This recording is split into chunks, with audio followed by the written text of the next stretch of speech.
Good morning, friends and foes. Good morning, multiverse. This is Back of the Cereal Box, the pop culture podcast that celebrates the fun of the Saturday mornings of our youth. And my name is John Pyka. I am your host. You can call me Johnny. And Saturday morning cartoons, Star Wars movies, and Avengers comic books made me who I am today. And that's what this show is all about. And this morning, we're going to be talking about the cereal that we love, showing off some of the prizes from the cereal box, and talking about the 1985 animated series, the daily animated series, He'll Fight for Freedom Wherever There's Trouble. G.I. Joe is here. We're going to be talking about G.I. Joe.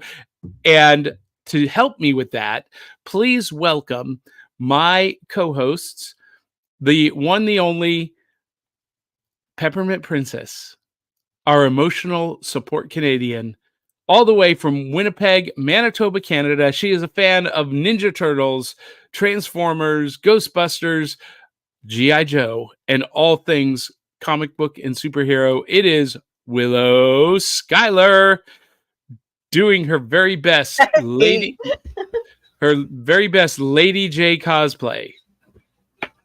That's what I'm going with. Sounds about right. Yeah. And also joining us from Columbia, Tennessee, in a hidden bunker, she is your wife's favorite redhead. She is an amazing cosplayer and artist and fan of all comic book and geek pop culture. She is the one, the only Aubrey Cavitt. Good morning, everybody. Good morning. You're looking awfully patriotic.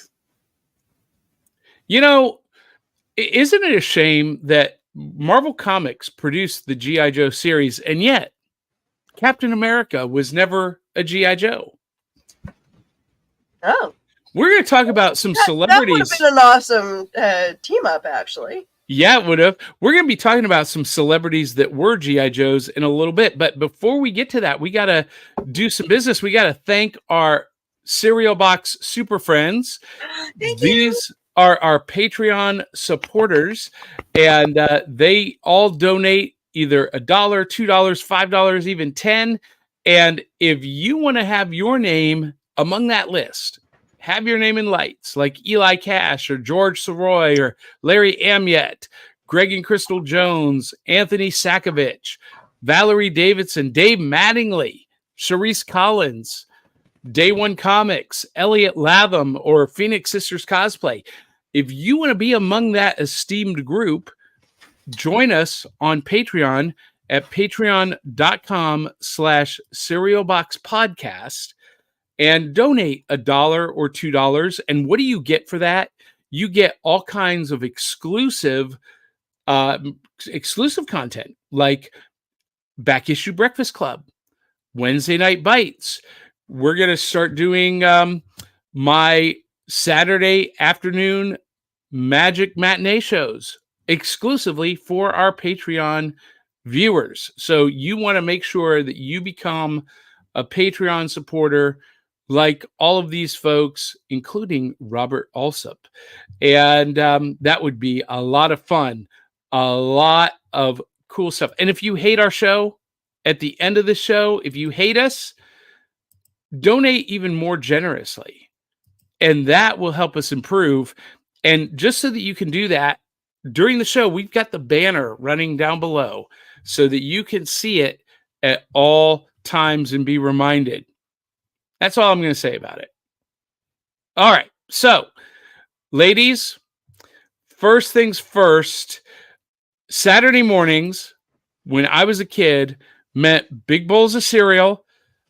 It meant cartoons. It meant, for me, riding down to the comic book shop, convenience store, getting comic books. It meant watching Godzilla movies in the afternoon. And we didn't have iPhones or tablets at the breakfast table when I was a kid. So we were reading the back of the cereal box. And so first thing we have to ask everybody, what's in the bowl. And this isn't just for us as the hosts. If you're watching, let us know what's in your bowl this morning. And for me, I finally got one of my all-time favorites.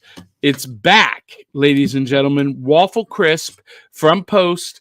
And you all, can you see this price tag? I got this at Ollie's for $1.99. Oh, wow. I almost, Aubrey, called you to say go to Aubrey, go to Ollie's and get $1.99 box of Waffle Crisp. I almost did that, but I didn't know if you have an Ollie's near you or not. That's funny. I have one 5 minutes away, guys. So weird. So we might be able to coordinate a little bit more. Mhm. Now, if you are a cereal manufacturer out there and you want to see all three hosts eating and promoting the same thing in the mornings, you can fix that problem. If you're a fan and you want to see us try something specific, Oh no! send it to us. Send it to us. We'll do it. We'll do it. So anyway, I'm doing Waffle Crisp. If you guys are planning on sending something to me, you have to coordinate with me so that I can pay for some of the shipping because it's going to be freaking expensive. No, you're not paying for any of the shipping. Anyway, the back of this cereal box has a lot of really cool waffle. How do you say this? Anthropomorphic waffle trivia. So you got some sports, you got some, like the Olympic Games, prehistoric waffles, and you can draw your own right here, your own future waffle. So waffles through history, and I love that. Great waffles in history. What is one of them? The ancient Egypt King Waftut. And there's some hieroglyphics that you have to decode, and that's cool. And there's like a word scramble for BC, and there's all kinds of cool. This is a fun back of the cereal box. And Waffle Crisp, by the way, smells exactly like maple waffles. It smells like Eggos with maple syrup and butter. You open that box and the aroma fills the entire room. And it's by Post Cereals, one of my favorite cereal companies. They're the same ones that do Fruity Pebbles and so many other great ones. And Waffle Crisp is one of the great cereals of our age. Bon appetit. Willow, what do you got this morning? All right, sorry. I'm chowing down on some Captain Crunch peanut butter cereal. So it's really good, and the box is kind of boring. So yeah, you guys don't have a back. No, Canada sucks. They keep thinking that French and the French side is the fun side, but no, it's not. Oh my! Do the French know how to have fun? Yahtzee! Yes, they do. See, okay, but here's the thing: like Canada kind of tries to ignore Quebec as much as possible. They want to become their own country, but they want to use our money. So we just kind of like, yeah, you guys can exist, but somewhere else. Aubrey, what do you got for us this morning? Oh yes, so I wait. If I've got a new one, I wait. I try to have new ones that I haven't tried yet. I try to do that. I try to stretch my budget till it screams on most days. So good morning, everyone. Me and my little USO outfit. We're going to try a new cereal in honor of an American classic, G.I. Joe. We're gonna go with an American classic, Cheerios. Sorry, I couldn't help it. Okay, so this is Berry Oat Crunch Cheerios. If you haven't tried it, neither have I. So, about to. Okay. So, from the smell of it, oh wow, it definitely smells oaty. If you like oatmeal, you know what I mean. When you have a fresh oatmeal, it's warm. There's a smell to it. My son loved oatmeal. I don't like oatmeal for the texture reasons. So I made it for him all the time. And it smells like oatmeal, but not in a bad way.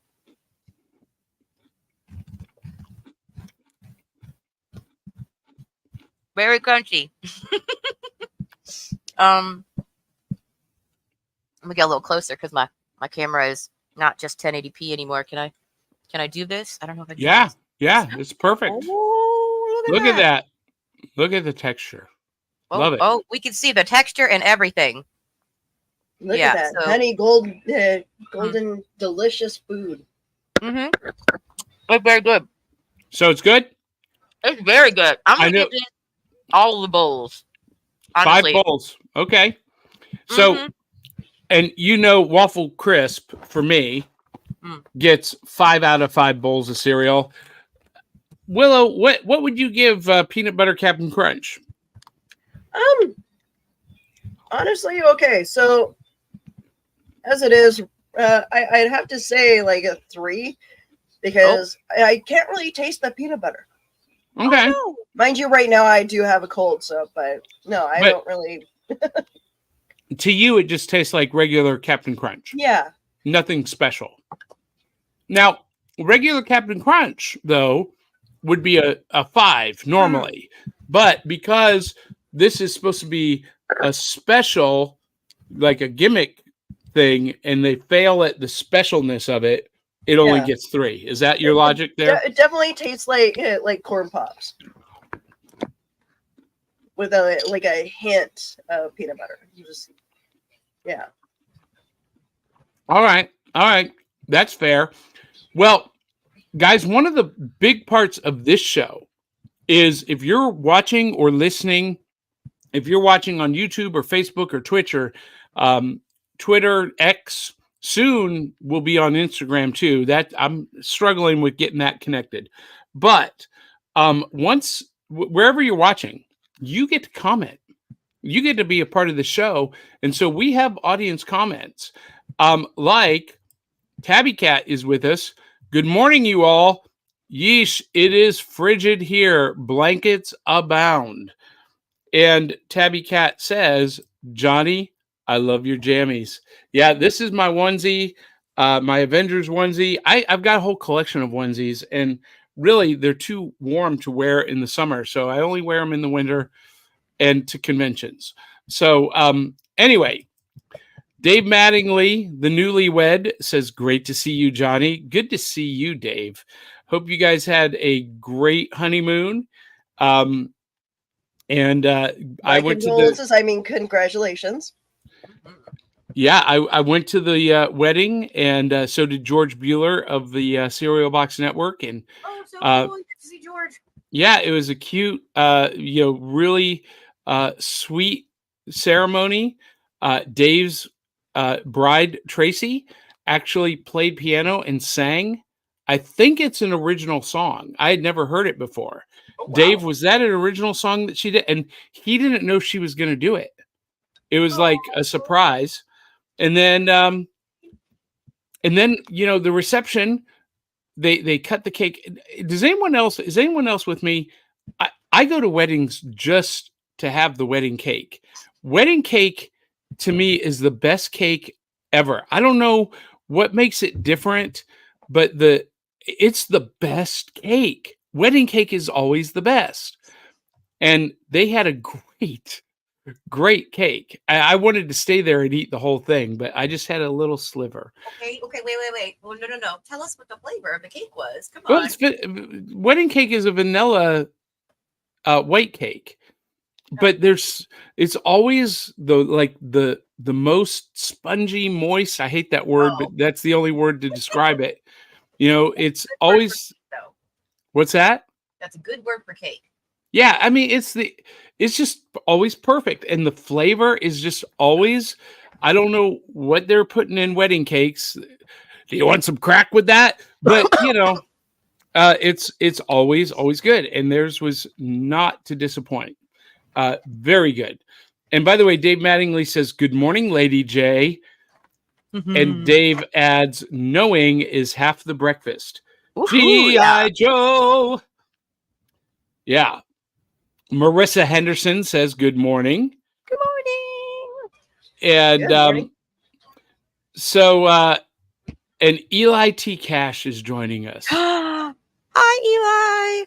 Cracks open a hashtag monster, puts on Hades, hashtag blame Canada for killing Kenny. I mean fun. Oh my God, they killed Kenny. How many people in our audience actually got that? I'm just curious. Ooh, probably more than we think. Is South Come on, Park- I can't be the only one who waited past her bedtime, snuck watching that show specifically because her parents told her not to. is South Park a Canadian show? Is it from Canada No, or the creators? but I can list a couple shows that were Reboot Okay. was made in Canada. Cool. So was Beast Wars. Yeah, most of the Nelvana animation movies were made in. That's a Canadian company, Nelvana. So we'll talk about Nelvana sometime this season. And let's see. Jason XO659 says, "After 1,000 years, I awaken from my slumber." Eli T. Cash says, "Crunch berries is the king among the crunch." That must be in his bowl. And Dave Mattingly says, "The only podcast with live cereal close-ups." Ta-da! You're welcome. And and Eli says, "Yeah, crash for the cake." Yeah. Dave Mattingly says it was not an original song, but the wedding cake, Dave Mattingly says, was made by my friend Jerica Tinsley. Well, tell Jerica it was delicious, and it was vanilla almond. Yes. Now I'm gonna have to go and stalk your page, Dave, for the image of the cake. It was covered with roses made of the icing. It was really cool. Really great cake. The only problem with wedding cakes, is they're so big at the base that you can't like just cut a slice. You got to like dig it out in the middle. It's really funny. And the girl cutting the cake was kind of struggling with how huge it was. But yeah, it was great. Great stuff. So you know what time it is now? It is time for my favorite part of the show.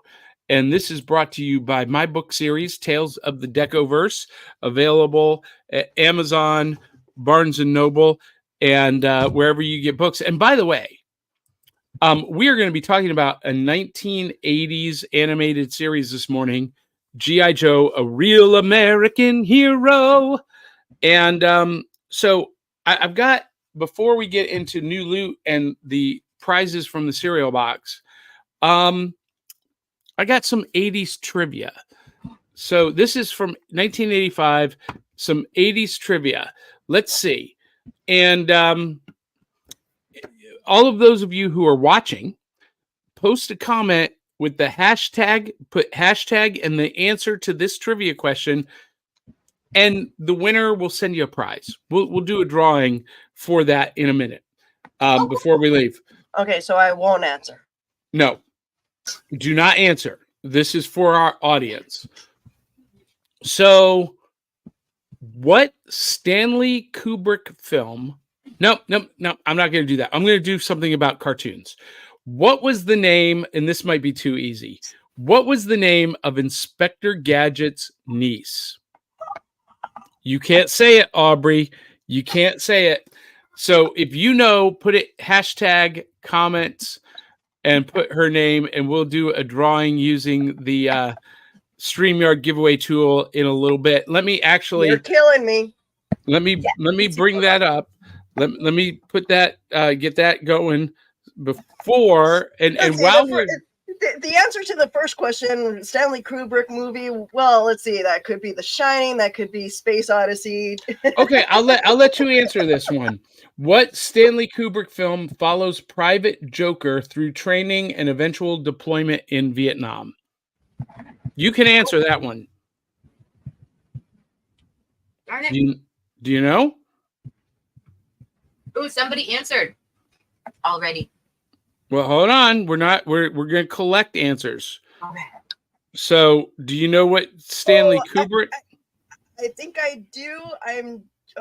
This is going to kill me. I cannot now. recall the name. Platoon? No, close. No. All right, so here we go. I'm going to set up the giveaway tool so that we can do a random drawing of all of the correct answers. And we will do that.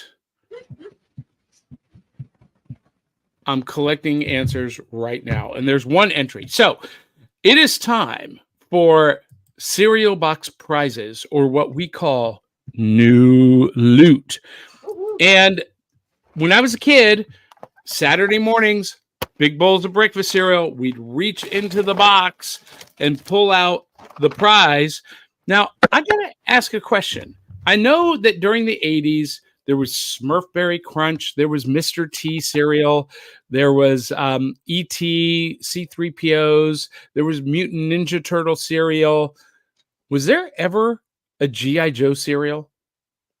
I don't remember there being one, but They partnered a couple of times with companies, but they never had an official G.I. Joe cereal. that is kind of strange. Hey, but Joe, do you happen to know if there was a G.I. Joe cereal in the 80s or 90s? hey, we got an expert. No, there wasn't. No. That's a shame. That's a real shame. Anyway, in my cereal box this morning, to prepare for this show, Let's see it close up. Just yeah, go ahead and bring that close up, Willow. By the way, if you don't know, I am on a brand new MacBook Air.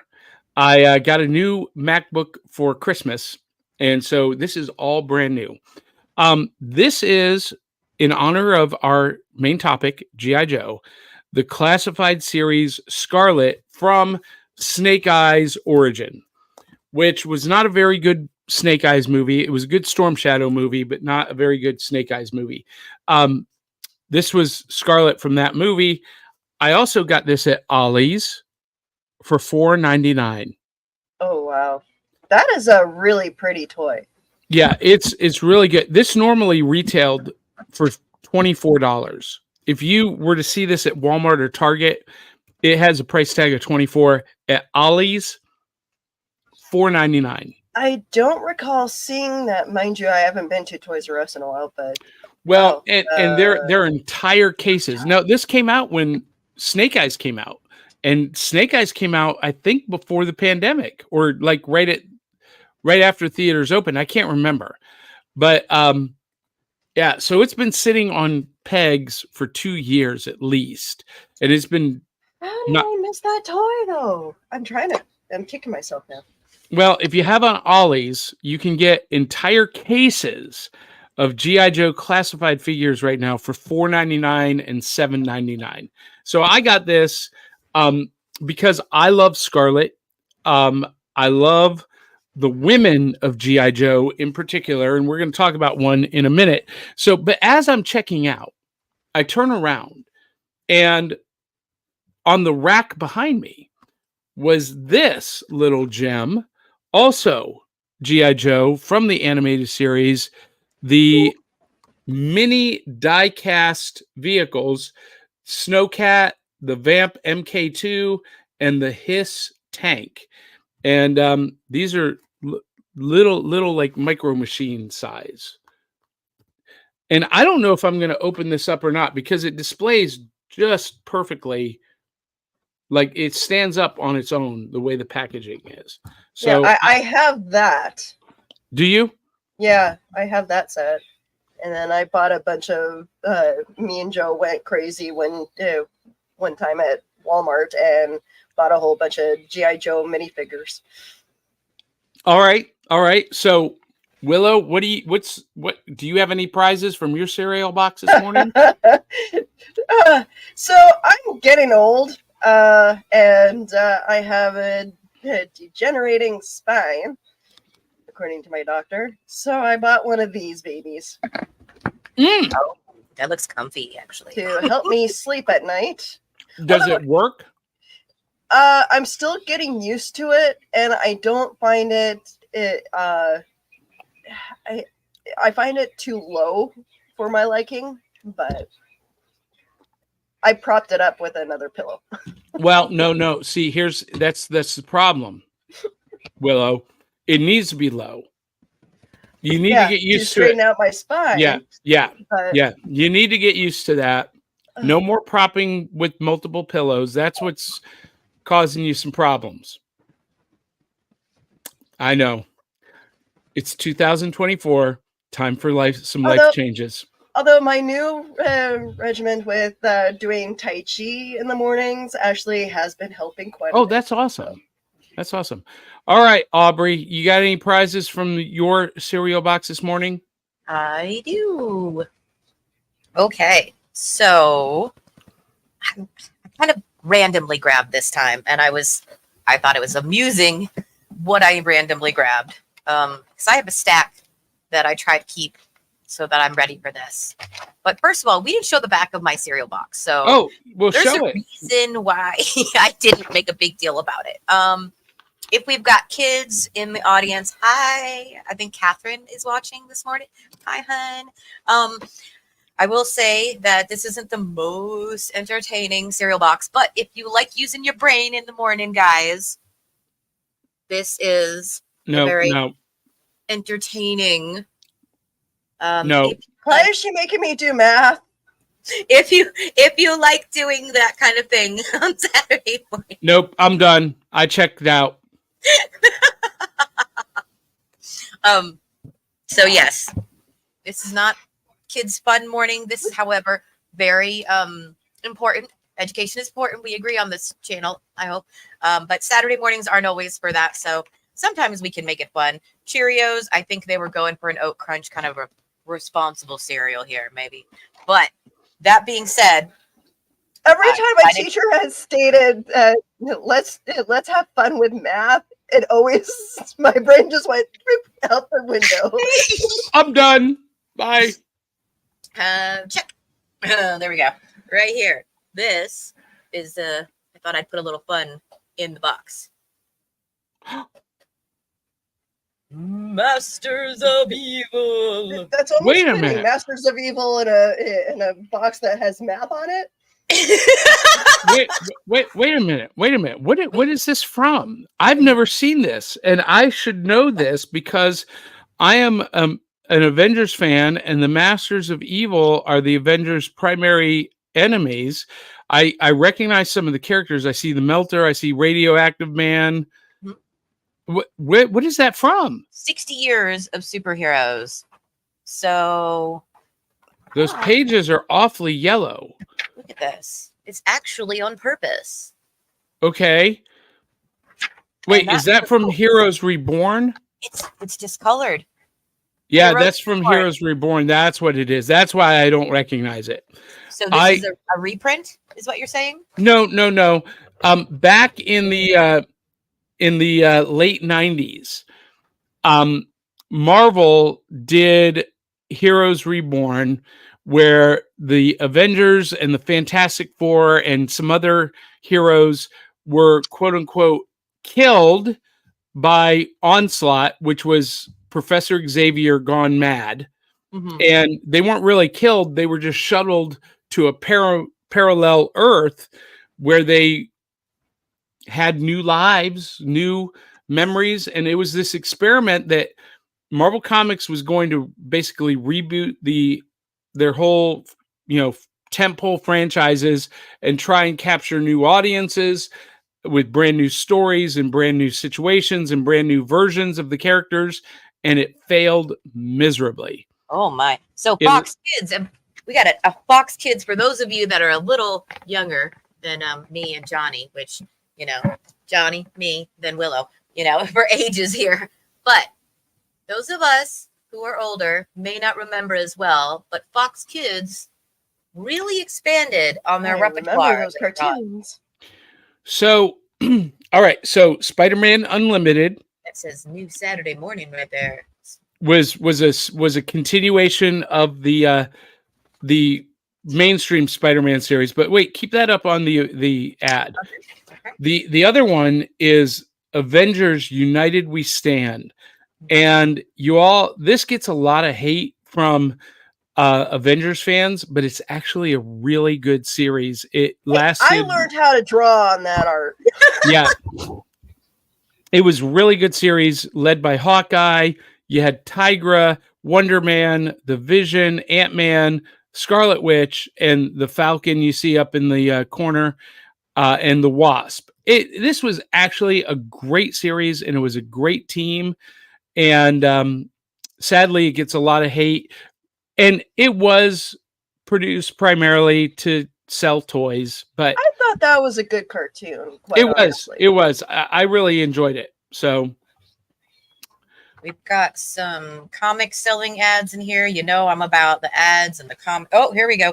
This is for the record, showing my age again. I don't mind. I'm not one of those. My son was born in 1999. So this is for you, my oldest. His name was Blaze, by the way. But that's an advertisement in this comic.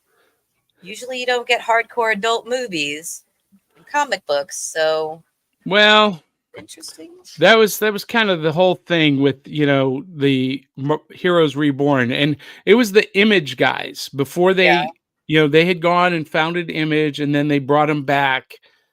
So Jim Lee, Rob Liefeld, I love that.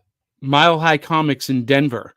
It is the biggest comic book shop in the world, and it's a legendary place and worth the trip to Denver just to visit Mile High Comics. Oh, and they were still doing subscriptions. I love that. What's hilarious about I got to end this with this because the Got background Milk? is perfect. Got Milk, Spidey fan right here. 100% I am. Love that. That's Love cute. that. All right. Well, what I find hilarious about AI art in nowadays is Liefeld has kind of redeemed himself now because how terrible AI art has depicted several superheroes lately. Oh yeah. I guess. Hey, Dave Mattingly says Jerica the cake maker is also an avid cosplayer. That's how I met her. Awesome. Multi-talent. Love it. Yeah. And Dave Mattingly agrees there should have been a G.I. Joe's Right? cereal. Yes. Rios, if you're listening, you still got time. Hey, I'm not going to read this, but out loud, but you read it, Willow. Can you see that on the screen? Please give Catherine a shout out. It would make I'm her sorry. day. I meant for Aubrey to read it. I'm so It's sorry. okay. Morning, Catherine. I'm sorry, Willow. I get you guys confused for some reason. And watchers of Geekdom. Eli T. Cash says, guys, I got to do last minute adulting. Well, go have fun with that. That sounds boring. It does sound a little boring, but that's okay. My That's what we're doing right now. We're just doing the fun version. Yeah. Tabby Cat says, I love Micro Machines. I did too. They need to bring them back. And all right. So Jason XO659. I'm just going to call him Jason X going forward. Oh, what a nickname. Hasbro has recently released new Transformer G.I. Joe crossover toys. Yes, they have. And it's all part of the new Energon universe from Image Comics and Skybound Comics. They're in the same universe now in comics. along probably with Mask. So I would not be surprised to see some Mask toys creeping into the Transformer G.I. Joe crossovers. That's gonna make my husband so very happy because he often asks me if I remember watching a show called Mask. Not many people do. It's beloved by the people who loved it, but it was not a big hit, which is funny because it was kind of a spinoff of Transformers and G.I. Joe. And anyway, I have not seen, Jason, any of those crossover toys end up in Middle Tennessee yet, but you can find them on Hasbro Pulse. Ooh. And Tabby Cat says, LOL, I was the nerd kid that would have thoroughly enjoyed the math game. You and Dave Mattingly. Dave Mattingly would probably here's math to me. This is a math problem in my family. This is how creatives see math. Okay. If a 57 Chevrolet is driving 79 miles per hour going east to west, and the wind is blowing from the north to the south, and wind resistance is a thing, and you throw a triangle out the window, how many tacos does it take to buy Pedro's soul? Now, that's exactly how those questions are for me. It's like it makes no sense. Too much information.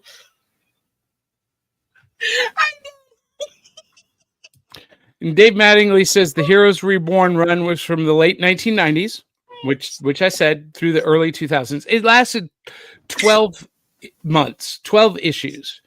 Oh. And Jason X says, I order everything from Hasbro Pulse.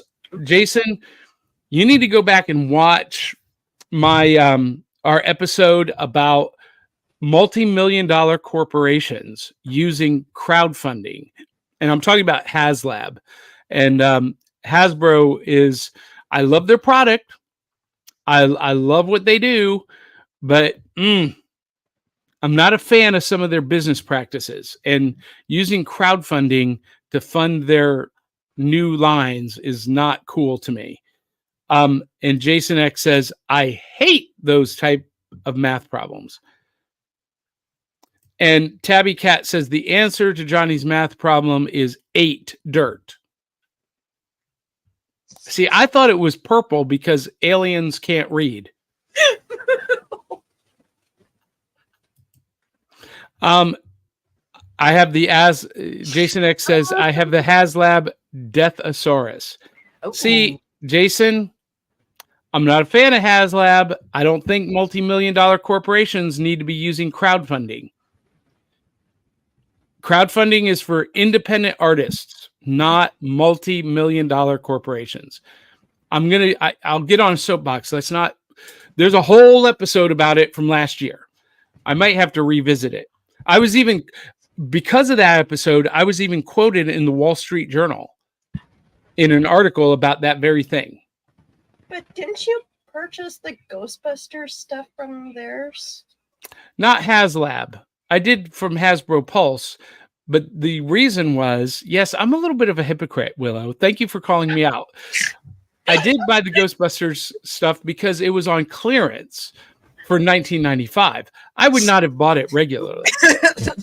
And I did order, by the way, the Snake Eyes. I did recall that being like the last week's episode. You showed me that stuff. Yeah, I did. I did, but those weren't HasLab funded. They were Hasbro Pulse exclusives, which I have a problem with exclusives to begin with. I hate Walmart exclusives, Walgreens exclusives, Target exclusives, Meijer exclusives, because I hate that. I hate it. I want to be able to go to any store and get what I want. And the problem with Walmart, especially Target, is a lot of times those exclusives never hit the shelves. They sit in a box, an entire case, until Ollie's buys out their liquidation. And I know this is a fact because over the Christmas season, I went to Ollie's and they had an entire case, and maybe multiple cases of the Target exclusive Captain Carter in the stealth suit. It was a Target exclusive. You couldn't get it anywhere else. I never once saw it on a Target shelf. And Ollie's had entire cases of this figure marked down to $7.99. They never hit retail at Target. I paid $50 for one because I wanted it and I couldn't find it at retail anywhere. 2 years ago, I bought it. Maybe a year ago, whenever What If season 1 came out. And because I couldn't find it at retail. So anyway. Okay, Johnny, I'm still peeved at not being able to buy the Elvira Monster High doll. Yeah, because it was an exclusive. Your website sucked. It was an online exclusive from Mattel, and you could only get it online, and it was sold out in like less than 20 minutes. I had everything all everything all filled out. I just had to press send, and the freaking website crashed. Oh, it was like trying to buy Taylor Swift concert tickets.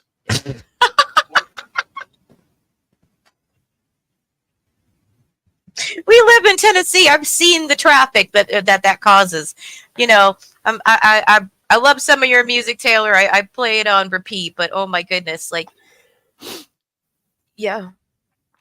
So for those of you, we're not going to get into it this morning, but on our very special Patreon exclusive live stream, we are going to have a conversation. I'm going to have a conversation with you guys, the audience, about Taylor Swift's rumored participation in Deadpool 3 as the Dazzler.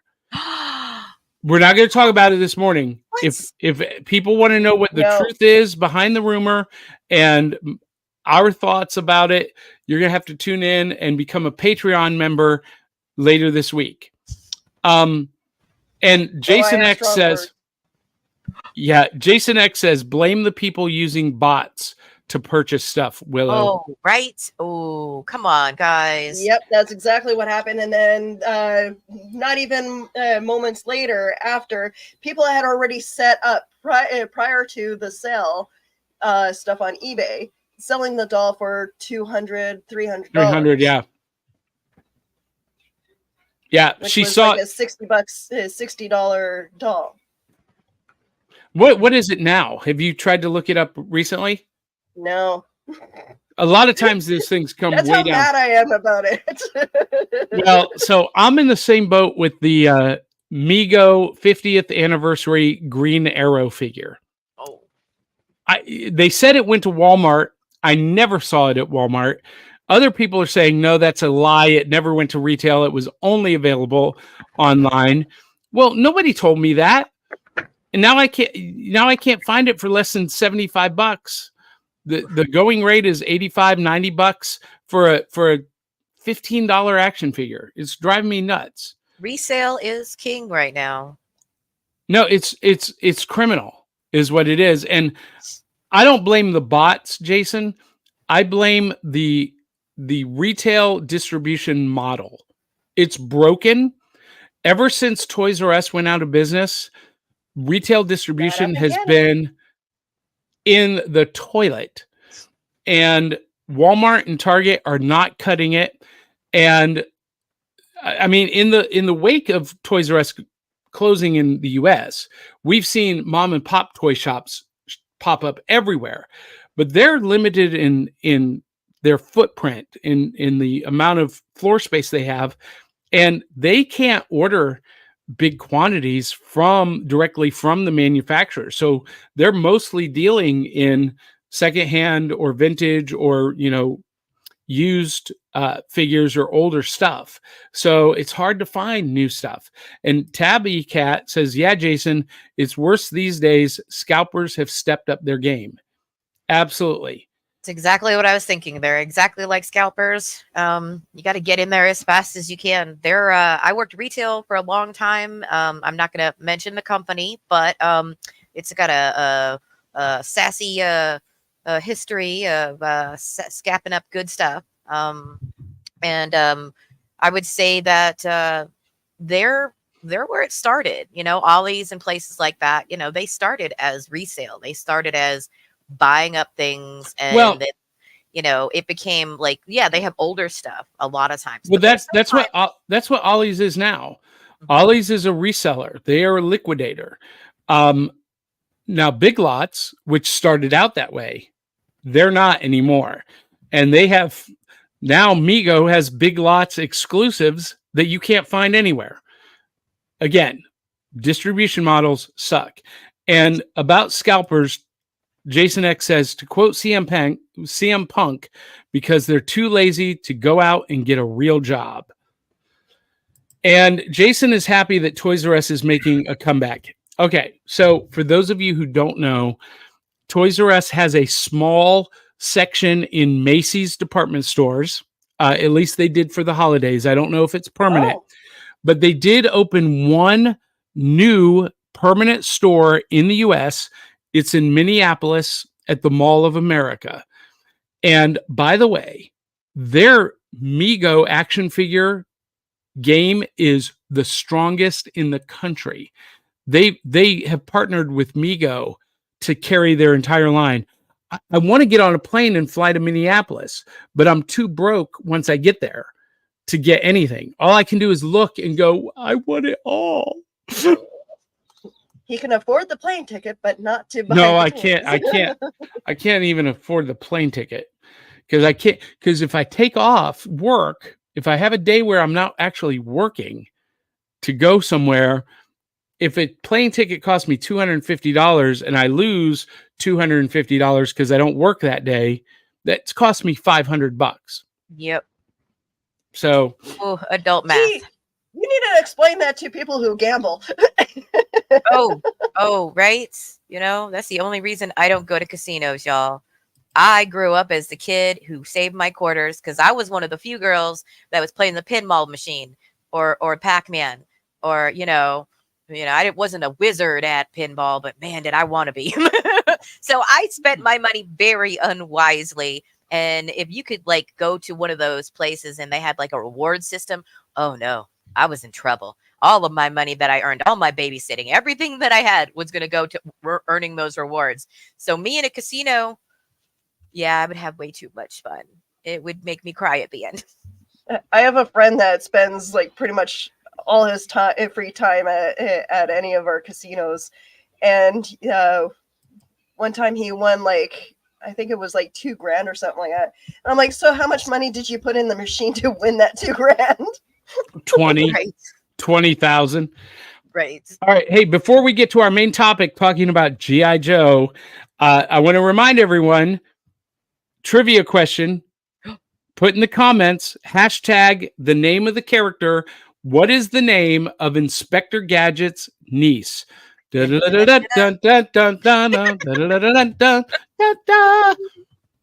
get you, Gadget, next time. Yeah. Next time.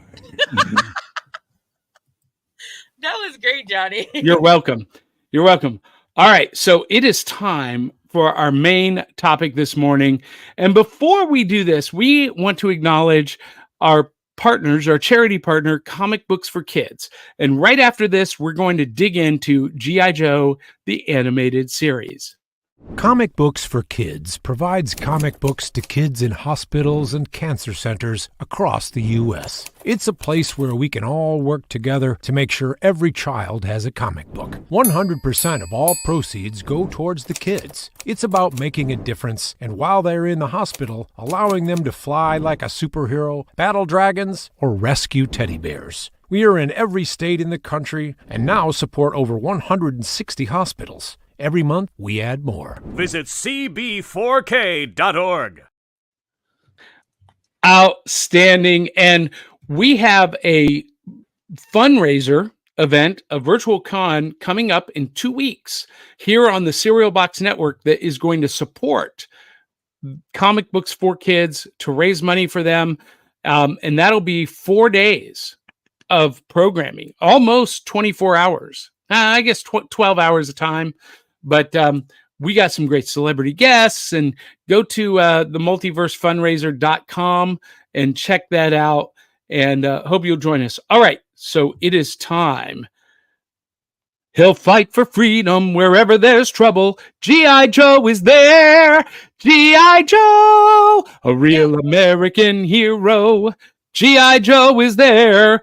G.I. Joe is the code name for America's daring, highly trained special mission force.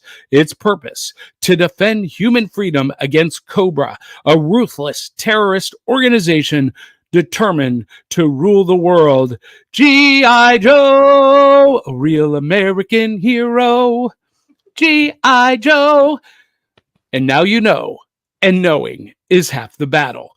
All right. So, Tale of the Tapes. G.I. Joe, a real American hero, is a half-hour American animated television series created by Ron Friedman, based on the toy line from Hasbro, and the cartoon ran in syndication from 1983 to 1986. 95 episodes were produced, and then in 1987, there was a movie, G.I. Joe, that was actually shown, not in the movies, but on television as part of the series. It kind of extended the series. But when Hasbro launched the G.I. Joe, a real American hero toy line in 1982, alongside the Marvel Comics series, it commissioned Marvel Productions to produce a series of fully animated 30-second television commercials, which were broadcast in order to promote the comic book publication. And since advertising regulations for a literary work were more lax than a direct toy commercial, the commercial for the first issue began airing throughout the spring of 1982. And the popularity of these commercials led to the production of a 5-part G.I. Joe miniseries, which aired in 1983, later known as the Mass Device. Anyway, so G.I. Joe was promoted to a full series after 2 5-episode miniseries in 1985, with the initial order for the first season of 55 more episodes to make up the required 65 episodes for syndication. And the first 5-part adventure of the actual syndicated series was The Pyramid of Darkness, that we're going to talk about this morning. Now, here's the thing. So all of a sudden, some things make sense to me. I was in 5th grade in 1982. And those of you who are my age, you're going to remember a magazine called Dynamite. Dynamite magazine ran an article on the comeback of G.I. Joe. Because when I was a little kid in the 70s, G.I. Joe was still a thing. The 12-inch action figures with the kung fu grip and the fake hair. But G.I. Joe had kind of vanished. And in 1982, Hasbro announced that they were bringing the brand back, and they were going to do the 3 3/4-inch Star Wars style figures, but fully articulated joints and wrists. And they announced it in Dynamite magazine. And I remember reading that and flipping out. I could not wait. I didn't know anything about G.I. Joe other than what I had when I was a little kid. And then the commercials started airing. I did read that first issue of the Marvel Comics, and I was hooked. The animation was done by Marvel Studios, but it was actually done by Sunbow Productions, which farmed out the animation to who? Aubrey? Toei Animation Studios in Japan. So they did 65 episodes. They pre-produced all 65 episodes at one time, which explains why the animation is absolutely horrid. Look, when I was a kid, this was the peak of animation. And I remember my friend Brian Nupp and his older brother Bob just gushing over the animation frame rate of this thing, because the frame rate was higher than any other show previously. But when I went back and watched this this week, it was so clunky. There was one scene where Tomax and Zaymot, the twins, are in the G.I. Joe prison, and one of them has his arm behind his head laying on the cot, and it doesn't do this animation to go by side. It does that. I mean, it goes from here to here in one frame, and his whole face distorted when it happened. And that was really a characteristic of this show. Now, I did do a recent review of the movie, G.I. Joe the movie, and if you want to see my thoughts on the movie, that's a Patreon exclusive.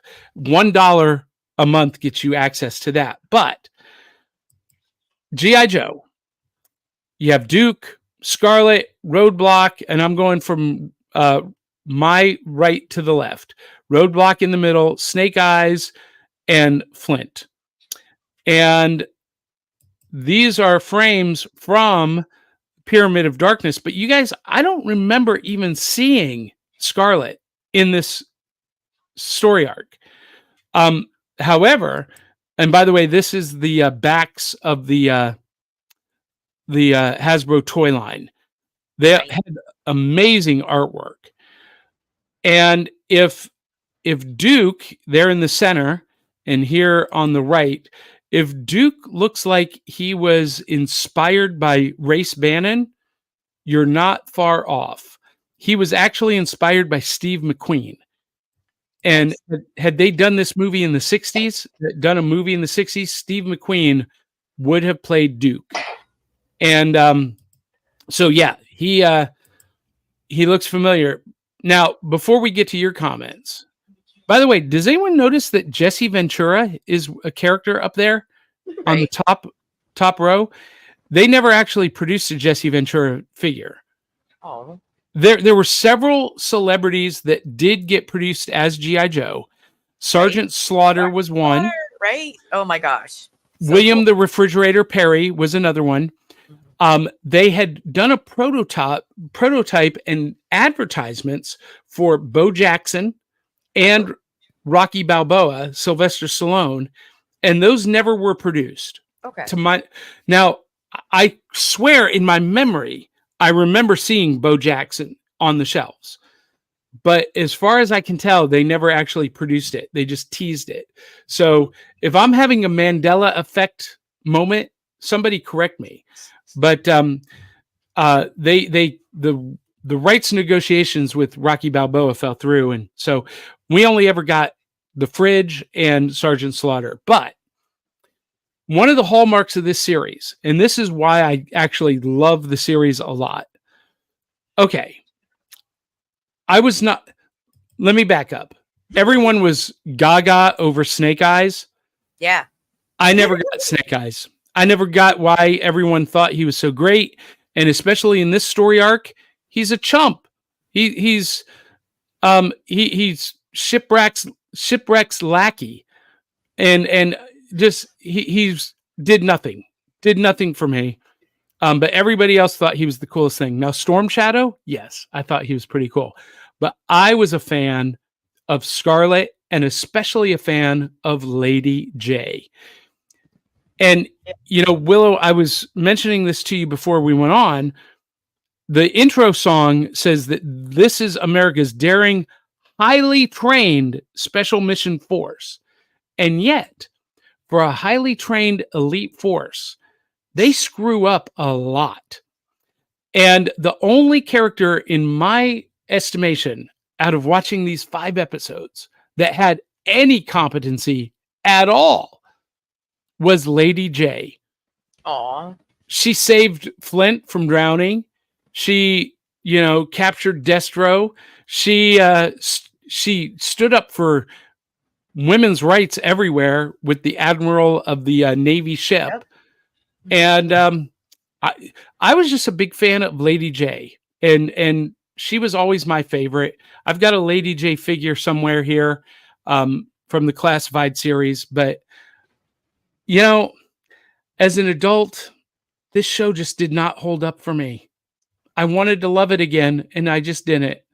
Willow, your thoughts on G.I. Joe Pyramid of Darkness? I kind of felt the same because what it was with the tribal monsters that suddenly grow and become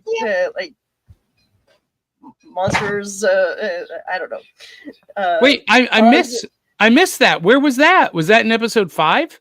Maybe. I just 4 or 5. Yeah. I don't know. They adopted. They sent these little cute little creatures. Oh, and I then forgot what they're called. Yes. furry- Now I remember. Yeah, something. and they Yeah. became the big horned Bigfoot type. Yeah, Yeah. that was so stupid. That was The just oxen the with dumbest guns. thing.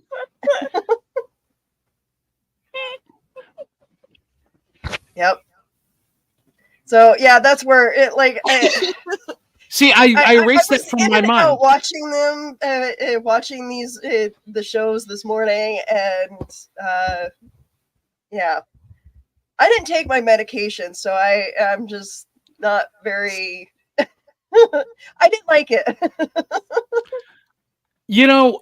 I forgot. I completely wiped the tribbles out of my mind. The tribbles. And that's what they look like. They were like these cute little creatures, and then all of a sudden they become these oxen with guns. so here's the point that I checked out. Okay, I did not watch the full 5 episodes. I don't know how it ends. I'm assuming G.I. Joe won the day and stopped the Cobra plot from plunging the Earth into darkness with the Pyramid of Darkness. I'm assuming that happened. I checked out in the middle of the 4th episode when Shipwreck and Snake Eyes, who is supposed to be the baddest badass on the planet, have to dress up as a saxophone player and a showgirl to escape the Cobra grunts. Oh my gosh, that drag. Listen, they could have just beat the crap out of those guys and walked out of there. They should have, but instead they get involved in this elaborate hoax with the gem wannabe girl. I was like, okay, I'm done. I'm done. He was sad. For those of you who say that drag is not macho, you guys know that we had the several people in history dress up in drag, and one of them was a president at one time. Wait, it was? What president? J. Edgar Hoover did, the director of the FBI. There was a movie. Oh shoot, brain fart. Are you talking about The Birdcage? No, it was way before. It was before he became president, but in the 80s, who was president? Ronald Reagan. Did he do a drag scene? Yes, he did. I need to find that. I don't know that. Well, look, I had no problem with Snake Eyes being in drag, but if you're he didn't need to go in drag to escape those Cobra foot soldiers. Those guys are hired guns, right? He could have ninja'd his way through them, no problem. But Satin look, was trying to sneak them out. why?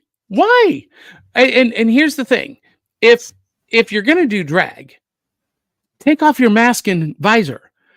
Who's that fooling? He never does, though. I know, but who's that fooling? Who's that fooling? I just it irritates the fire out of me. Aubrey, your thoughts about Pyramid of Darkness? Don't choke. We broke Aubrey again. Okay, I too was a fangirl of Snake Eyes, but I was not a huge G.I. Joe fan. I didn't watch a lot of G.I. Joe. I didn't have, my little brother wasn't born until much later, and I didn't have any uncles or cousins that watched it. So I really didn't know much about G.I. Joe. By the way, they're called Fatal Fluffies, Willow. Okay. Those little, Tribble wannabes, what Tribble would wanna be, one little whistle and they turn into enormous. Okay. To me, I looked at it, these 5 episodes, as like the Transformers movie that we watched. And if you guys haven't seen that episode, go back and watch it, because there's some funny stuff in that movie too. And it just was reminiscent of the same energy. Like the music that they used was good for the same era. One of the things that I wanted to mention is that they couldn't use normal weapons. They couldn't use regular guns. There was regulations for kids animation, kids TV back then. And so that's one of the reasons why they used colored lasers, different colored lasers between the two. And the bad guy had one color and the good guy had another. Just like, by the way, Star Wars. Yeah. Nobody dies. Also, they were worried. This is all for the kids, by the way. So if you a parent watching, there was some romantic movies and there were some sassy quips and lots of dad jokes. But for the most part, it was pretty good about staying away from too dark, too scary. If anybody died, they were not die. They didn't die. They got injured apparently, and they came back. And if their vehicle exploded or something, you see them like fly away safely. So no worry about the kids, trauma as much in this. And Lady J helps her and Flint fly away in a magical bubble. Okay. It was a cool bubble. It was a cute little moment between the two of them. And I don't know. As someone who's watched different forms of animation, I hate some of the new digital stuff. I really do. I prefer the gritty, the grainy, oh, look, there's a weird thing that happened. To me, it's more like an Easter egg. It's like watching old black and whites. It's if you're going back to your roots, this is a good animation to your roots. Yo, Joe, you did a good job. There's some goofy moments. There's some interracial moments. There's some, relationship moments throughout here. There's some sassy pants moments where people are saying stuff. What was it? I started on the wrong episode. Okay. It was the wrong arc, because that's a little confusing right there. And Duke was talking to Scarlet, by the way. Again, Scarlet was not in this arc. We didn't actually see her physically in there, but there was a random ginger. No name, no words, but that's okay. Hold on, Aubrey. By the way, we're talking about the actual first official arc of the series, Pyramid of Darkness. There were 2 previous miniseries before this. Yep. And so, and it gets confusing when you look for it online. It's not really. So anyway. Yeah. So you got to make sure you're going for the right one, because new or first, it's hard to figure out. But one of the quips that Duke and Scarlet are an item. I didn't know this, but kind of an item. And so like Scarlet's flying down and she like almost grazes the top of these guys' heads, showing off. Okay. And he calls her a crazy hot dog and bacteria brain. So it may not. It's not in these 5 episodes. It's not in this arc. So if you find it, go grab it. It's dad jokes, quips. We've got in this arc, we've got breakdancing on stage with a sultry siren singing. Well, which made 0 sense too, because it's a smooth jazz track and they're doing a kick line, and then Snake Eyes breaks out into breakdancing. What? Come on, to smooth jazz. It's not even hip hop. Well, we have Robert Joseph Walsh as a music conductor for a lot of the audio. We also have Johnny Douglas as a conductor for the music scores.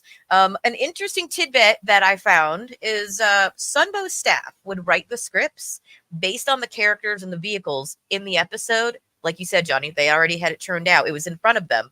And while the artists at Marvel were producing productions, would draw storyboards based on the scripts and the record voiceovers.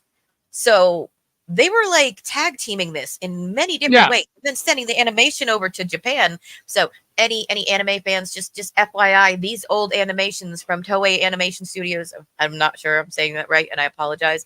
They are amazing because we already had Japan animation, you know, so for those of us that are fans, it was already in our childhood, way back machine time. And I gotta say, I'm gonna wrap it up with, I was a fan of WWF when I was a kid because I had cousins and stepdad that watched it like hardcore. So like, I know who Randy Macho Man Savage is. And, you know, I watched Hulk Hogan's show when his family had a show because I was a fan as a kid. Having Sergeant Slaughter as a person on that show to meet kids, you know, he loved kids. He was really good about, you know, picture opportunities and stuff. And then to have it become a toy, you know, and he was about like strong male figures, you know, but then you go on the opposite side and who is looking for female strong characters? Here you go. Okay. Do we, how many times do we have to say they already exist? They do. They already exist. Go find them. This is a prime example. Like you said, Johnny, Lady Jane and Scarlet, you know, are not the only two, mind you. We have Baroness. Baroness has a little tete-a-tete with one of the bad guys. They have a long-standing romance, and in this little which by the way, how does Destro kiss the Baroness with that steel mask on? Come on. Okay, you leave Baroness's kink alone. Okay, no kink shaming anywhere, even in Saturday mornings. Wow. That went in a completely different direction than I saw in my mind. Suddenly, I'm glad that I didn't wear my Baroness costume. Oh, please, listen, please do. Please do, Scarlett. Are voting for this. You know what? I think we need to have a Patreon exclusive photo gallery of Willow as the Baroness. I mean, I have the glasses already. What really. the fans want, right? if you pledge $10 or more, and we get 20 Patreons at $10 or more, and suddenly it becomes OnlyFans. Willow will do Baroness. Okay, so in the scene where Baroness is talking to her man, Cobra is like, when he sees it, he turns on the screen and he can see them. And in this whole thing, you know, they have a little moment where she sticks up for herself and says, "Don't talk back to me like that." Like her guy gets an attitude. Destro gets an attitude with her, and she's like, "Oh no. So if you want strong females to stick up for themselves when it comes to the boss or not the boss or their significant other, and they can hold their own, bad guy, good guy, lady, man, whatever you want to, yes, we've got it here in this show. But it's still safe. It's still safe. There is a little thing I have to ask you, Johnny and Willow, as people who know people and have been a fan of this show. How do you feel about the fact that Cobra Commander's true identity differs between the comic and the animated series? Well, I'll tell you how I feel about that. And I commented about this in the review of G.I. Joe, the movie that I did. And I feel the same way about this series that I felt about the movie. The movie seemed to me like a couple of not grown, but a couple of kids playing with their action figures in the sandbox and the writers just watching and writing down whatever happened. Because in G.I. Joe, the movie, we find out that Cobra Commander is not human. He is almost an extraterrestrial from Cobra La. And so it retconned everything. And then when this series ended and another studio picked it up, Dick Studios, picked up G.I. Joe afterwards and produced a new series that was like a continuation. They revived Cobra Commander and he was human again. So, you know, it was back in the day where they were trying to figure out coordination and continuity between different media. So I can forgive that a little bit. And that happens in comic books all the time. Things are retconned and, you know, whatnot. So I don't have a big problem about that. Willow, do you? I honestly did not read any of the comic books as a kid. So there you go. And that tended to be that tended to be the trend, Aubrey, and it still is today. Comic book fans tend to like the TV shows and the movies, but movie and TV show fans don't tend to be comic book readers. So there's not a lot of crossover. I didn't become a comic book reader until further into the 90s, when X-Men became a huge thing. But I mean, like, I did collect like the Archie comics and Sonic the Hedgehog, which oddly enough were all Marvel. Well, so, let's talk about Lady J for a minute. Lady J was my all-time favorite G.I. Joe character. I fell in love with her the minute she hit the screen. And I want to say that was in the second miniseries. I love that, she has specialized weapons, because all of the other G.I. Joes, let's be honest, they're all interchangeable. They're supposed to have their specialties and their special abilities, but really, I mean, come on. What makes Shipwreck special? He's a sailor with a talking parrot, and probably if we were in real life, I'm sorry, that voice. And the heck of a dad jokes all the time with that one. Hey you swabby swabs. Hey, the Snake Cafe looks like a good place to have a bite to eat. No, it doesn't. What are you doing? Shipwreck. And Snake Eyes just follows him. Hey, Snake, let's go to the Snake Cafe. I like the idea that Satin got changed because he was a good sailor. Huh? What? In the last episodes, Johnny. Okay, I didn't watch the last episode. I couldn't make it that far. Satin, the singer, yells, "Yo, Joe!" She's getting revenge for her dad, and the sailor and Snake Eyes are like, "Oh yeah, yo, Joe." Hey, doll, you're a cabaret singer. You want to become a member of G.I. Joe? That's probably how it went down, right? Yep, that's about right. Yeah. Anyway, and okay, so there are little quirks, like Roadblock speaks in rhyme. Stalker can. I think around that time they called it jive. Yeah. But overall, the characters are very interchangeable, and Duke, Hawk, and Flint especially, they're really the same guy, just in different costumes. By the way, I will say, if you're a fan of Duke, the brand new solo series, comic book series, Duke from Image Comics, unbelievably good. I'm a fan now. I'm hooked. Okay. Because of that series, just came out this week. But the rest of them just, and even the Cobra. Cobra in this episode was hilarious, man. He just lets the twins take over. Like, he pretty much didn't give a fight. Like, did you see him fight? I didn't see him fight these guys. Cobra Commander never fights. He always leaves it to the other people. And Tomax and Zaymot. I'm the last to know. Well, Tomax and Zaymot have the coolest outfits in the G.I. Joe universe. I love their outfits. Like wrestlers or like Superman's cousins. Like... Exactly. That's why they're awesome. And they feel each other's pain. Did he do any of the art for G.I. Joe at all? Because I feel like he like. No, he's my age. He was a child when this was on. He took a lot of inspiration from wrestlers. Yeah, that's what I figured. It's not a lie. Yeah. But the Cobra operatives, some of them had great costumes. Destro was awesome. Oh yeah.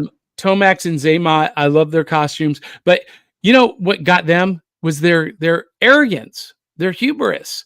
They thought they were the end all be all shiznit of Cobra, and they messed up all the time. Constantly. I mean, they were smart, they had money, they had looks, but you hurt one, the other one hurts. So that's kind of like a big Achilles heel there.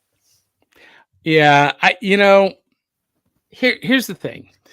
Cobra has unlimited resources, apparently, and yet they still can't win the war.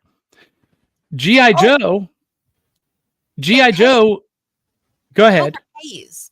I know. In miniseries, they talk about being paid. I know. They pay their soldiers. I know. They're unlimited resources, financially, and anyway. Funding them. Destro is the twins talk about their money. Yeah. So yeah, it's like we're funding our boss. But why? Why? And G.I. Joe, they don't go into it, but let's face it. G.I. Joe is handicapped by the U.S. government red tape. Okay, that's fair. Fair. And we still managed to pull out these amazing gadgets that are way beyond the time period. Yeah, okay. What's the time period, Johnny? Well, the time period is the 80s. I mean, it's not set in the future. It's set in real time. So 85. Yes. Yeah. It was not set in a different time period. So 85. Can we talk about this scene where they're in the Arctic and to bring down the mountain? What's his name? Yodels. Yeah. Are you kidding me? Yeah. It was yodeling. The Arctic yodel. And the mountain comes down but there's a gap. Oh, and lucky us, we have a bridge builder tank, and it's just going to conveniently show up and put a bridge over the gap. See, it's that kind of stuff that just irritates the fire out of me. Oh, come on. And James Bond with his trinkets for each movie didn't? No, I'm not a James Bond fan either. Oh, for very much the same reason. Look, I don't mind gadgets and I don't mind cool gear and equipment, but it's just awfully convenient that Q gives James Bond the exact gear that he's going to need for an exact specific situation before the mission starts. I don't like. Yeah, I don't like coincidences like that. I want to see. Look, I want to see him get out of a scrap using what's available. I want to see him MacGyver it. Okay, I want to see him do an A-team, and they have to figure out the problem and build the solution with what they have around them.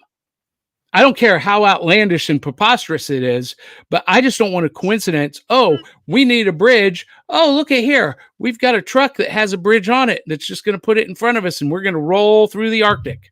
Come on. I mean, also, how easy was it for them to get on the Joe space station? So easy. Where is your backup on backup and guys on guys with the guns, making sure this doesn't happen?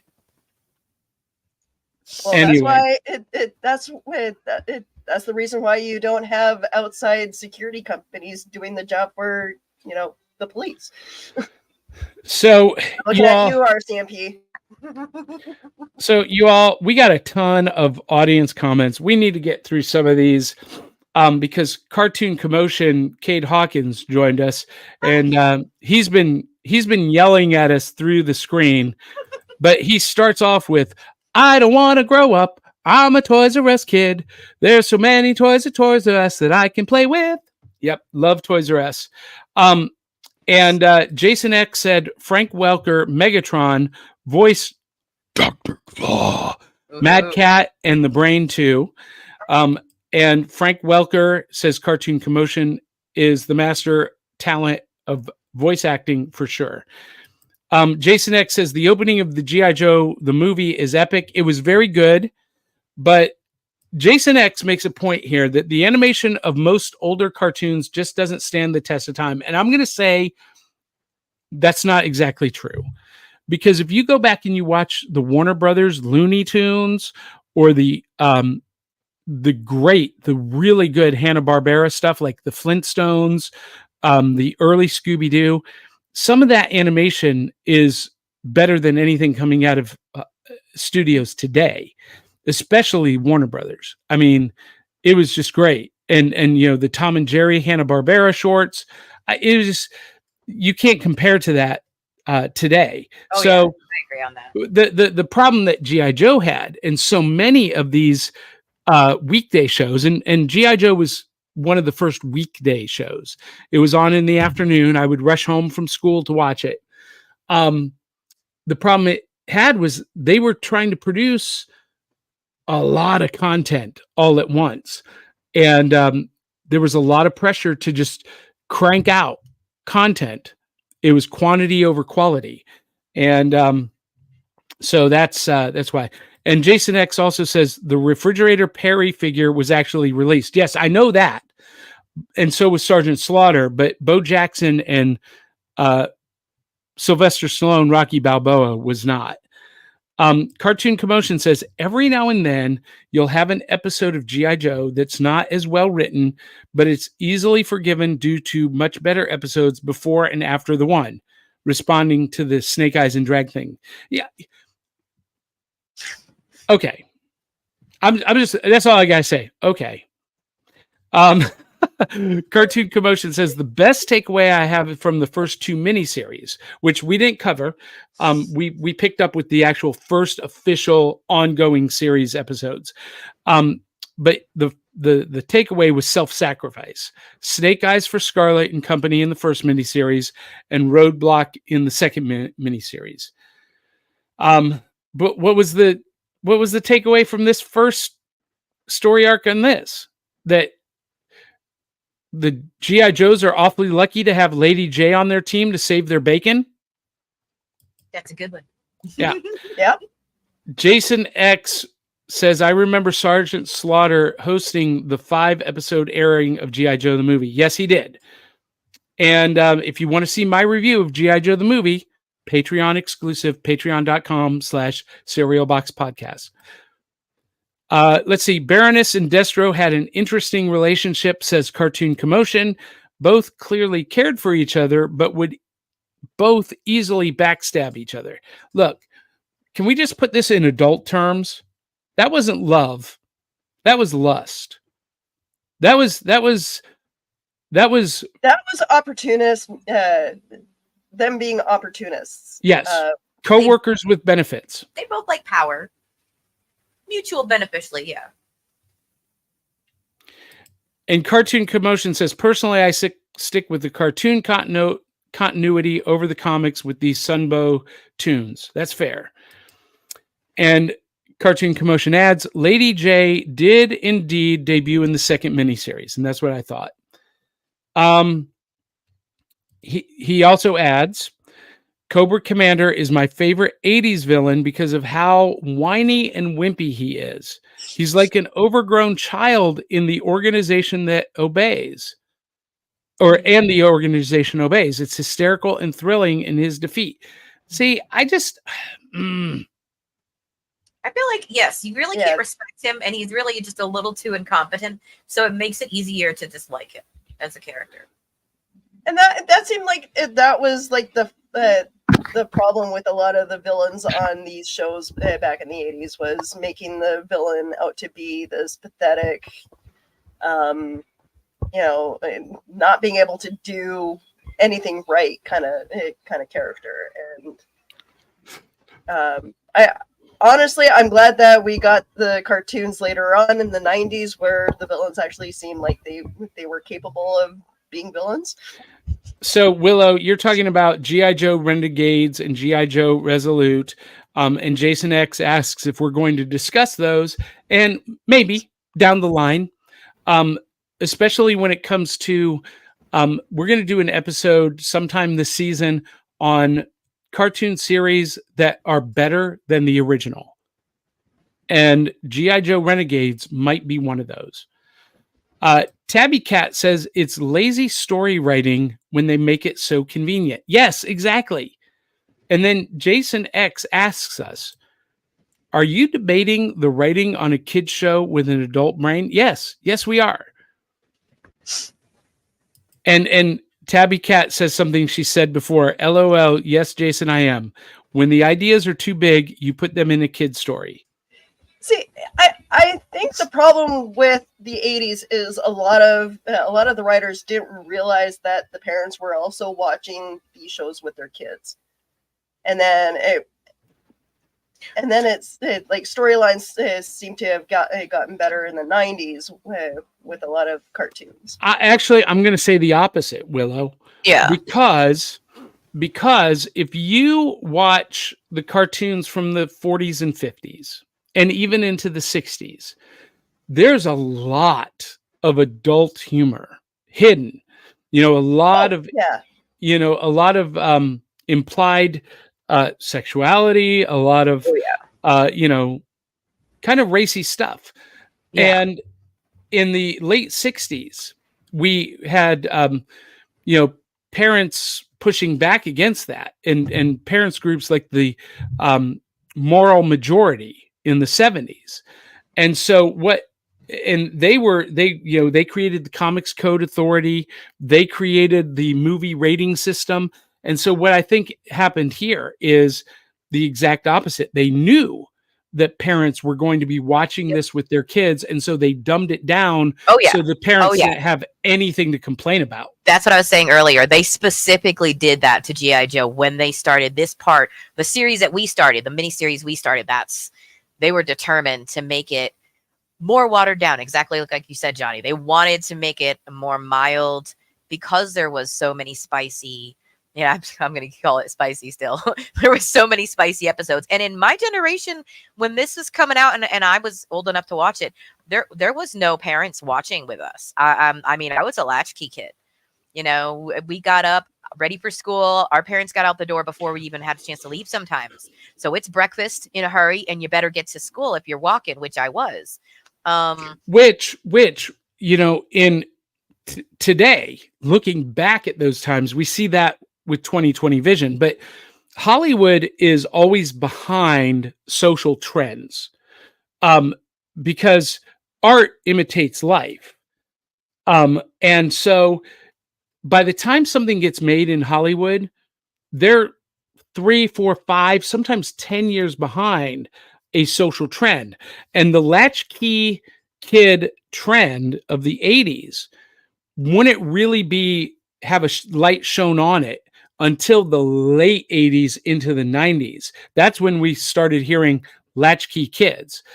So we were already around at that time. So right, but our parents weren't watching with us. No, but my point is that the producers of G.I. Joe didn't realize that at the time. They thought the parents were watching with intent focus because of what had happened the decade earlier with the Satanic Panic, the Moral Majority, parents backmasking. And so all of a sudden, Marvel and Sunbow, they're like, okay, parents are paying hyper attention to everything that's being put out. And so they're operating on a 5-year delay on this assumption. And so they water everything down to be completely as sanitary and as safe as possible for weekday television. And I honestly see that now. And I get what you're saying, because then the people that, the moms that were watching kids and the grandmothers were technically watching with them. Yeah. And daycares would even pop on cartoons sometimes. Exactly. So they were going under that impression. You're right. And it's funny how that worked out, because in the 70s, the parents were gone a lot. There were a lot of working parents, in the early 70s. So it's interesting how that changed so much over that like 10, 20 years of cartoons. And look, I used to be a suit at a record label. I was one of the guys who was creating music for mass production. And I was in the creative side of it. But the guys in the C-suites, they didn't have the finger on the pulse of pop culture. They didn't know what people were into, and everything was throwing darts at a dartboard. And it was just, so I have a little bit of different perspective on all of that and how everyone in the executive level is really trying to play catch up to what's already happening. So anyway, and by the time they do catch up, it's past. So Cartoon Commotion, he makes the argument that actually the writing was very smart. Just because there's a cheesy moment or a cheat now and then doesn't make it all crude. The series had tons of epic episodes and the writing totally hooked me. Okay. And Tabby Cat says it's formulaic, a lot of cookie cutter cartoons. However, the quirky, cheesy moments makes it worth it and not the same plain cheeseburger. All right. Okay. I agree. That's why Dancing Snake Eyes is good. Yeah, and they also often put dad jokes, etc., for the parents. And Cartoon Commotion says, Johnny, that's a challenge. Now I'll have to watch the first episode and note the values I notice. Okay. Tabby Cat says, convenient story writing doesn't make it crude, though, in my not so humble opinion. It's a bit lazy sometimes, though. Not always. It's circumstantial. And Jason... Tabby Cat says, by the way, I debated the writing when I was still a kid. Okay. So this is to my point. Jason X says there was an episode of Tom and Jerry that made me uncomfortable watching as an adult. Jerry was trying to convince Tom he was going crazy and trying to kill himself. Willow, you remember we talked about that when we covered Tom and Jerry. Yes. Yeah. Cartoon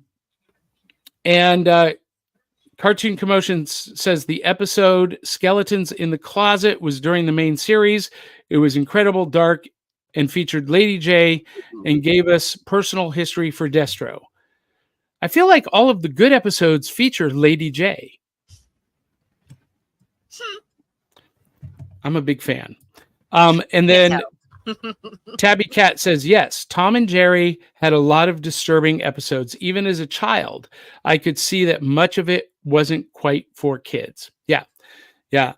And so the reaction to that... There was Felix the Cat. Oh. Well, listen, Betty Boop... Another ball. Betty Boop, Felix the Cat, the Max Fleischer Popeye cartoons. There was a lot going on. Sometimes partial nudity, sometimes full nudity in the case of Felix the Cat. There was a backlash, okay? and the backlash fully forms in the 80s where everything is like totally sanitized and gets much more juvenile. And then in the 80s or in the 90s and the 2000s, here's what we see. The producers of these series understand that the kids who love them have grown up, but they still love the product.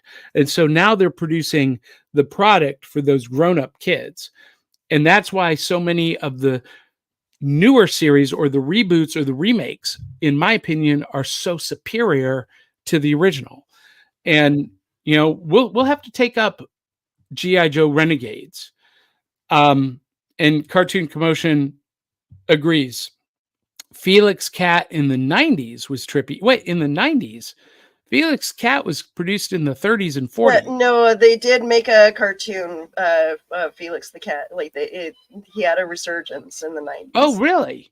That's one of the reasons why I was like, nudity? How much nudity was in that? No, I'm talking about in the 30s and 40s. Where I believe Garfield and Friends was starting to become popular again, and so they wanted to have like a counterpart to Garfield's stuff. So, like, if you go back and you watch Betty Boop cartoons, she that is very clearly she's on an acid trip. It's what? Oh yeah, what? Betty Boop was a drug user. Whoa! I have not heard this opinion of Betty Boop yet. We need to have an After Dark episode or something. I need to hear some of these stories. Just go back and watch them. And there is some early Max Fleischer cartoons where oh golly, she's a cabaret singer, and her top gets blown off, and you see her bare breasts. Oh, yeah, because they were shown in movie theaters.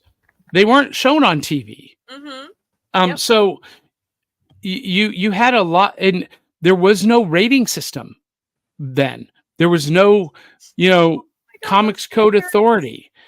And so it was the wild, wild west. And, we've become a lot more prudish in our society as we've progressed. And I don't know that it's a good thing. Anyway, Jason X says IDW Comics had the license for Transformers and G.I. Joe and aimed both comic book series at adults. And that is continuing with the new Image Energon series, Jason. If you haven't picked up the Energon universe stuff, check it out. You might dig it. And George Bueller says, howdy campers and yo Joe. Well, George arrived just as we need to take off. We're 40 minutes over time. This show is now every week we creep further and further to the 2-hour mark. And yet our audience sticks with us. They are the best. They are the best audience on the planet because they love our hot takes. As our volunteer audience, we salute you. Yes, I love it. Tabby Cat says cartoons, drive-through intermissions, pre-movie showings. I never knew that's why they were called cartoons. You learn something new every day on this show. That makes sense. All right, so it is time for us to go. That's through my head. Let's all go to the lobby. Right? Yeah, I love it. So we could talk about G.I. Joe and 80s cartoons all day long. That's why we did this every Saturday morning. So if you like what we're doing this morning, catch us next week. And if you like what we're doing now and you can't wait a full week, there are over 300 other episodes on YouTube, on Facebook, on Apple and Spotify. You can go back, listen, watch, and catch up with the discussions from the past. And a supporter on our Patreon. Yes. And if you like what we're doing, you can support us in a couple of different ways. One, you can share this episode. You can post a comment, post an emoji, like a thumbs up, a heart, a smiley face. All of those things cost you nothing, and they help us. If you're watching us on YouTube or Facebook, whatever platform you're watching the video, like the page, subscribe to the channel, click the notification button, and that way you don't miss a thing. And if you're listening to the audio episodes on Apple or Spotify or iHeartRadio or Apple, YouTube Music, whatever audio podcast, Audible, Amazon, wherever you're listening, post a review. Give us 5 stars. Make it good. That helps us a lot. And if you really love our show and you think that our show is worth $1 or $2 a month, drop that in our digital tip jar at patreon.com/cerealboxpodcast. And if you really love our show and you want to become a super fan, then drop $5, $10 a month. I mean, less than the cost of a hamburger at McDonald's or a pizza once a month. And you help this station and Yes. all of our network. Some of you go to Starbucks every day, so why not put that money towards something better? Are we begging? Yes. Anyway, not really. We don't deserve your support, but it helps us a lot. And if you like the product, at least toss us $1 or $2. Show us that we're valuable to you. Anyway, I think that's it. And of course, Jason X says, now you know, and knowing is half the battle. G.I. Joe. We didn't even talk about the moral lessons at the end, but George Bueller says, please, sir, alms for the poor podcasters. Alms for the poor. Yes. Anyway, yes, Willow. I'm going to tease this. This was supposed to be my Baroness costume, but the photographer did not like the fact that I was wearing glasses. Oh, What? wait. But Baroness wears what?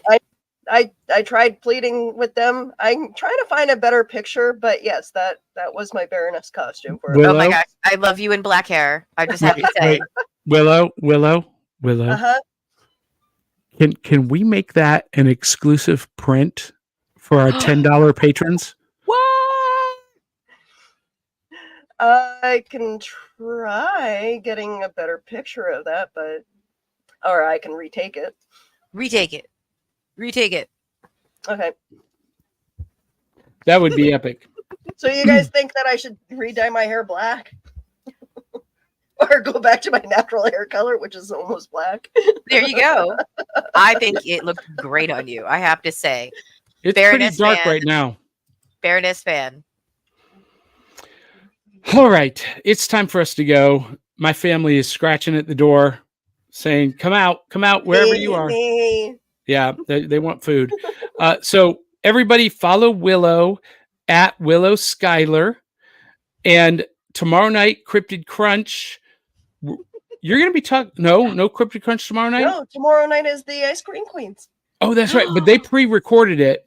So it will be broadcast tomorrow night. Next week is Cryptid Crunch. And you're going to be talking about aliens in fun Peru. little alien stuff that's been happening lately. Ooh. What the heck happened at the Miami Mall? Willow wants to know. And follow Miss Aubrey at Miss Kindred Ivy on Instagram. And you can follow me everywhere, but go to backofthecerealbox.fun first. And then you can click on all of the other places to follow, find, and support Johnny Beyond. All right. Well, guys and gals, that is it for this week. Thank you, everybody. Hope you love the show. We're going to leave you with this awesome theme song from our friends DL Memphis and the Murdering Crows. And until the next time, love you, mean it. We'll catch you on the back of the cereal box. Have a good night. Bye. That's the wrong one. Here we